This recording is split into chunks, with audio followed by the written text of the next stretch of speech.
Baik teman-teman, kali ini kita akan mengulas mengenai pengisian alat kerja pengawasan coklit.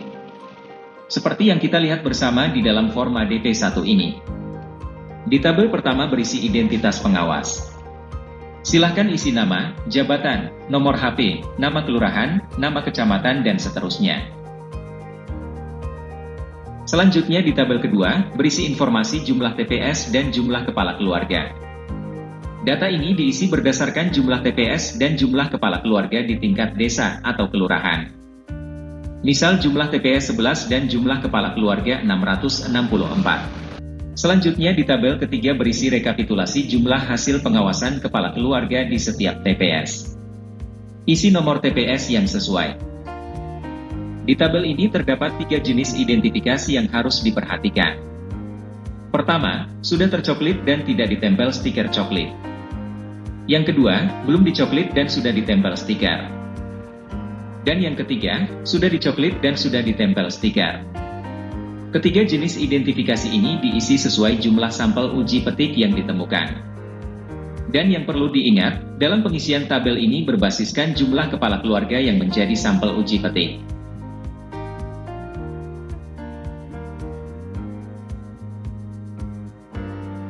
Selanjutnya di tabel keempat, berisi data pemilih yang sudah dicoklit dan tidak ditempel stiker. Pengisian tabel ini berhubungan dengan tabel ketiga yang sebelumnya. Jika di tabel ketiga berisi rekapitulasi dalam bentuk jumlah kepala keluarga, di tabel 4 berisi detail data pemilih. Terdiri dari nomor TPS, nomor KK, NIK, nama dan seterusnya. Di bawah tabel tersebut juga dapat dilihat catatan mengenai cara pengisiannya.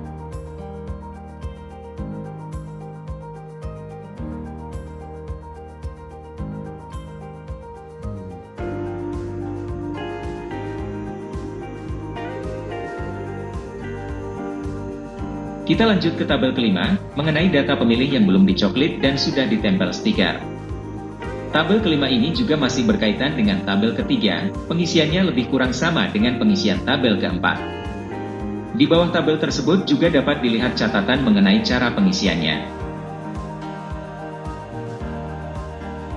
Terakhir, tabel data pemilih yang belum dilakukan pencocokan dan penelitian, serta tidak dapat ditemui oleh Pantarlih. Pengisian tabel ini sedikit lebih sederhana, karena elemen data pemilih tidak detail sebagaimana pengisian tabel sebelumnya. Pertanyaan selanjutnya, dari mana data-data pemilih tersebut bisa diketahui oleh pengawas pemilu? Lakukan uji petik. Dari situlah data-data ini diperoleh langsung dari pemilih yang menjadi sampel uji. Sampel uji petik diambil secara acak berbasiskan kepala keluarga di satu TPS. Usahakan untuk mendapatkan salinan cetak atau digital laporan hasil coklit, daftar perubahan pemilih, dan daftar pemilih potensial yang belum memiliki KTP elektronik melalui koordinasi dengan PPS.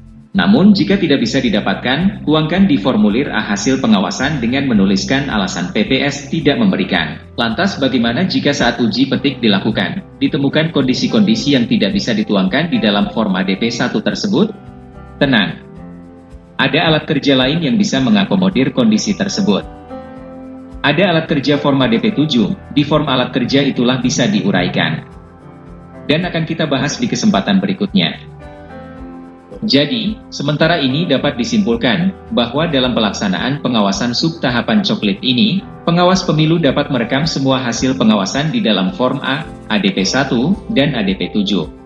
Kurang lebih begitu ya teman-teman, jika ada yang perlu kita diskusikan, silahkan isi di kolom komentar, nanti bisa kita bahas bersama, dan mungkin juga bisa menjadi bahan diskusi bagi teman-teman yang lain. Sepertinya cukup demikian pembahasan kita pada kesempatan kali ini. Terima kasih atas waktunya.